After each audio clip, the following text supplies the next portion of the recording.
Trust me, Jack's Beanstalk stinks. The story of Jack and the Beanstalk, as told by the giant. People think it's easy being a giant. You get to be rotten, grumpy, and loud.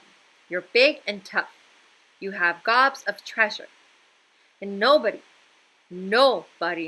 tells you to behave. Giant life is no picnic, though. It's hard to find shoes that fit. My knees hurt from the weight of my huge body.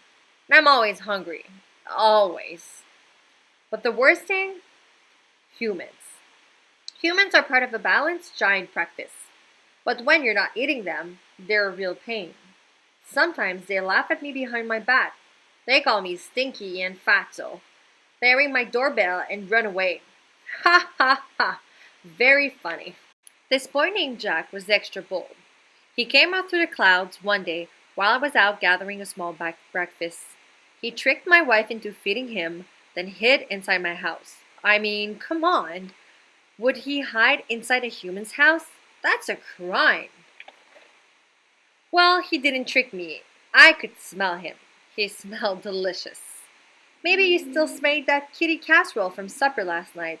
Fee, fi, fo, boom, I said. And giant, this means something like, go on home now. I promise I won't eat you. But he stayed in his hiding place. The little rats. After breakfast, I took a nap, like I always do. Eating makes me tired. And when I did, Jack stole a bag of gold. Humans, nutritious, and sneaky. Sometime later, Jack came back again, and again he tricked my wife into letting him inside. When I came home from picking up a light breakfast, I could smell him. I knew it was. Maybe you still smell that little dude stew from supper last night. Fee, fi, fo, boom, I yelled. This can also mean, give me back my gold and we'll call it even. I definitely won't eat you. But he didn't come out. Just like before, I ate my meal and tried to forget about Jack. I relaxed my goose, the one that lays golden eggs. Soon I took a little snooze. Of course, the pesky boy couldn't let the guy rest. You know what he did? He stole my goose, the lousy, no good, miserable thief. The last time Jack came around, I called out, fee, fi, fo, boom. This can even mean, darn it, I'm really angry now. My wife and I searched but couldn't find him. I kept looking, but soon I got hungry. Big surprise. After breakfast, I enjoyed some lovely music. My golden harp sang to me, and the sound was even sweeter than berry pie. I rested my eyes a bit. I finally got forgotten about Jack. The next thing you know, my harp is calling, Master, Master! Jack was running off with it. I thundered after. I almost caught up to them, too, but they disappeared into the clouds. And there it was, a big beanstalk. Jack was climbing down.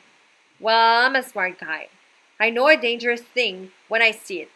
I didn't want to go down there. No way. But then my harp called out again. So down I went. Down, down. That stalk was wobbly, but I kept going. The beanstalk shook once, twice, then toppled over. Jack had chopped it with an axe. I fell and broke my crown. That's an old-fashioned way of saying I whacked it my head real good. And even if you're big, tough giant, that hurts. My wife said I should forget about Jack, but sometimes I still look through the hole in the clouds. Jack and his mother got rich selling golden eggs. They fattened up nicely. And Jack got married. My golden harp sang at the wedding. It was a lovely party.